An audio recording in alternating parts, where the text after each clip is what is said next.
आइए दोस्तों देखते हैं आरआरबी एनटीपीसी में पूछा गया प्रॉफिट एंड लॉस का बहुत ही ज़्यादा अच्छा क्वेश्चन है। और मैं आपको बता दूं ये प्रॉफिट एंड लॉस का बहुत ही ज़्यादा अच्छा क्वेश्चन है। और मैं इस क्वेश्चन को दो तरीके से बताऊंगा। मैं दो तरीके से यूं बताऊंगा क्योंकि इस प्रकार का क्वेश्चन ज़्यादातर एग्जाम में आता है, तो मैं इस क्वेश्चन को दो तरीके से बताऊंगा। ठीक है ना, आपको दोनों तरीका समझनी है। तो देखते हैं बिना कुछ देरी। क्वेश्चन है, कमलेश ने 10,000 रुपये में कुछ साड़ियाँ और सूट खरीदे।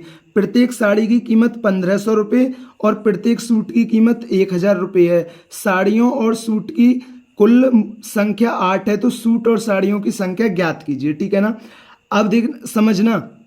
तो पहला तरीका क्या होगा, ठीक है ना। अब कमलेश ने 10,000 रुपये में कुछ साड़ियाँ और सूट खरीदी हैं। अब प्रत्येक साड़ी की कीमत कितनी है, ठीक है ना, वो कितनी है 1,500 रुपया। ये एक साड़ी की कीमत है। और प्रत्येक सूट की कीमत कितनी है, वो है आपकी 1,000 रुपये। अब समझना भाई, उसने 10,000 में 8 साड़ी और सूट खरीदे हैं। कितने, 8 साड़ी और सूट खरीदे हैं। ठीक है ना, कुल मिलाकर कितने खरीदे हैं, 8। अगर मैं 8 का भाग दे दूंगा तो एक वस्तु का मूल्य आ जाएगा, नहीं आ जाएगा। एक वस्तु का औसत एवरेज आ जाएगा कि एक वस्तु इतने रुपए की है, औसत एवरेज आ जाएगा। ठीक है ना, कितनी बार कटेगा, 8 एकन 8, 8 दूनी 16, 8 पंजे 40। ठीक है ना, 1,250 रुपये। एक वस्तु का औसत मूल्य कितना, 1,250। तो भाई औसत मूल्य तो बीच में आता है, तो यहाँ एलिकेशन लग जाएगा। एलिकेशन वहीं लगता है, ये एक से संख्या बड़ी हो और एक से छोटी हो। देखिए 1,500 से छोटी है, 1,000 से बड़ी है। अब देखिए 1,250 में से 1,000 गया तो कितना बचा, 250।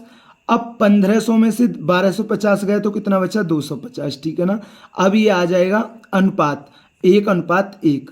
अब हम भाई देखो, अगर आपको रुपए पूछे तो आप रुपए बांट देना। ठीक है ना, इस अनुपात में। अगर आपसे साड़ी और सूट की संख्या पूछे तो आप साड़ी और सूट की संख्या को बांट देना। तो ठीक है ना, 2, 1 और 1 2। हमारे हिसाब से भाई साड़ी कितनी है, 1 यूनिट है। सूट कितना है, 1 यूनिट है। कुल कितनी है, 2 यूनिट है। और क्वेश्चन में कुल कितनी है, साड़ी और सूट 8 यूनिट है। तो 1 यूनिट का मूल्य 4। तो 4 एकन 4 और 4 एकन 4। तो आपकी साड़ी कितनी है, 4 साड़ी हैं। और सूट कितनी है, 4 ही आपके सूट है। तो ये चौथा ऑप्शन राइट होगा, 4 साड़ियां और 4 ही सूट। तो ये तो था पहला तरीका। अब इस क्वेश्चन को हम दूसरे तरीके से कैसे कर सकते हैं, ठीक है ना, क्योंकि मैंने बोला है ना कि मैं इस क्वेश्चन को दो तरीके से बताऊंगा। अब देखिए इस क्वेश्चन को दो तरीके से कैसे कर सकते हैं। अब उसने 10,000 में कुछ साड़ियां और सूट खरीदे। अब समझना, अब साड़ी और सूट की संख्या कितनी है, साड़ियों और सूट की संख्या 8। मैंने मान लिया मेरे पास साड़ी थी ए, तो सूट कितने होंगे, 8 माइनस ए। होंगे या नहीं होंगे, आप बोलोगे भैया बिल्कुल होंगे। ए भाई मेरे पास साड़ी हैं, ए साड़ियाँ हैं।